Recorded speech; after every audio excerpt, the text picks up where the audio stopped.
How you doing, guys? My name's Chris, and this is my 2021 Toyota GR Yaris.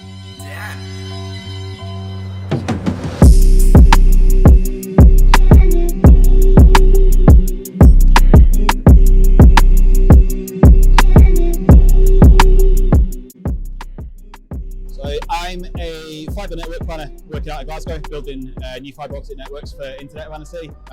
Also, in my spare time, I produce carbon fibre parts, such as these things for my car. Since I bought the car in June last year, I've basically been working on the car, working on the carbon parts, working on developing something that I would say is pretty unique. Trying to build a car that's how I wanted it. The way I feel about the car is it was kind of built as a rally car for the road, but they cut a lot of the fat off that. So things like the rear spoiler, the aero, all of that's missing too. So I wanted to build something that was more like the old 205 T16 era, like the Evo 2, just has the wild aero on it, something a bit more exciting than the basic road car. Favourite thing about the car is the fact that it'll spin on a dime. Recently I've started doing into donuts with it. With having front and rear diffs as well, it helps the car spin on the spot. For a road car, to have that much play in it from factory is pretty fun, to be honest. There's not a lot of cars that give you the same kind of grin factor. The thing I like the least about it is honestly the noise.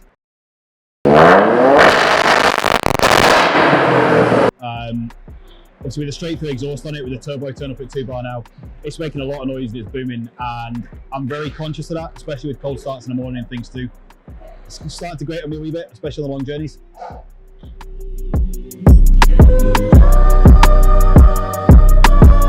So the car is obviously far from standard at this point. A lot of the stuff I've done myself, there's only a couple of things that I've had help from other people. Most notably is the fact it's on standalone management now. Did that with the help of French Sport and Tom, who's unfortunately left the business now, but he got the Cybex on the car, got it running 2 bar boost, about 330 brake or so. So he's done a good job with that. Engine wise, usual bolt-ons then, it's intake, intercooler, filter, straight through exhaust. We've got a single exhaust at the back as well. For that, we cut the diffuser off. Rather than having the twin tips of stock car, there's a single centre exit now, more like the rally cars.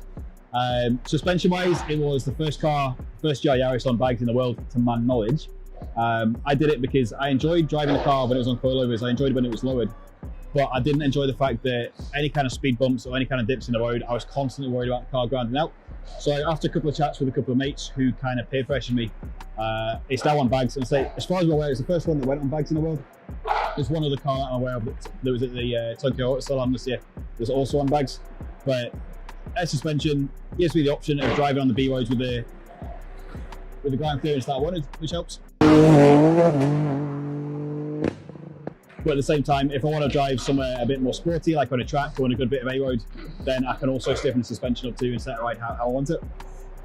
Aero-wise and aesthetically, there's a lot of carbon. Front splitter wings, they were made by me.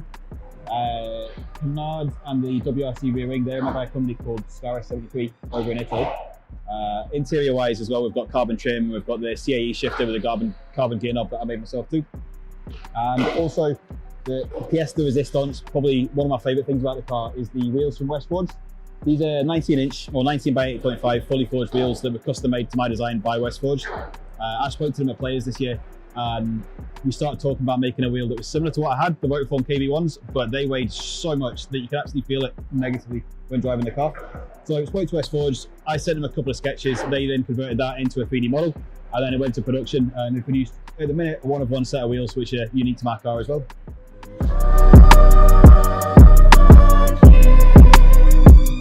At this stage, a lot of the stuff is cosmetic and suspension-wise.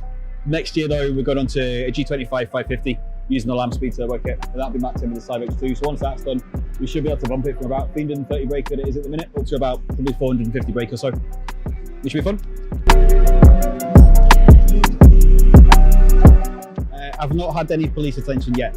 To be fair, on the roads, I don't tend to drive like a dickhead. Like, I tend to behave myself. I think it's your attitude more than anything attracts attention. There's plenty of loud cars out there. There's plenty of wild looking cars that don't get stopped.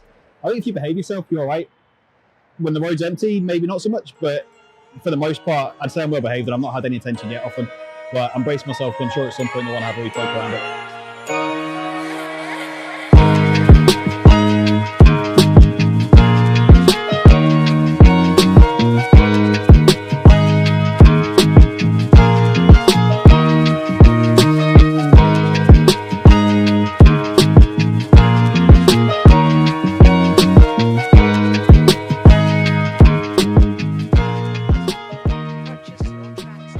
livery was based off of the Ken Block Hoonigan livery from Gymkhana 8 for the Fiesta Rallycross car, fully reflective. I like the idea of having something that was a bit different. I've played with textures on the car, so it's satin with the gloss wings, gloss roof, gloss splitters and stuff, so I wanted a bit extra texture to add. I prefer that to add in more colour. So the overlay is a really interesting material. It reflects whatever colour is shone on it, so if you have blue lights it reflects blue, shine white, it reflects white, but it adds a really subtle bit of pop to me, because it's a gloss black material. It adds contrast just now, but as you move around the car, just the things I've got in front of the stand can as well. When the light shines off it, it adds a lot of pop, which you don't initially see. I think it kind of adds an extra layer to the car that you don't get at first glance. The material, as I said though, is awful to live with. It's awful to work with. There's no air release on it. The amount of bubbles we got trying to lay down the stripes on the side of the car was just horrendous. So I gave up in the end, just kept the stars in the corners. That'll do for now. But with the black base, it means I can change to maybe a different livery without having to rewrap the full car.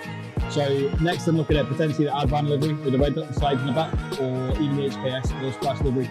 Both of them can use a black base too. So it's almost like a shortboard, like a blank canvas one.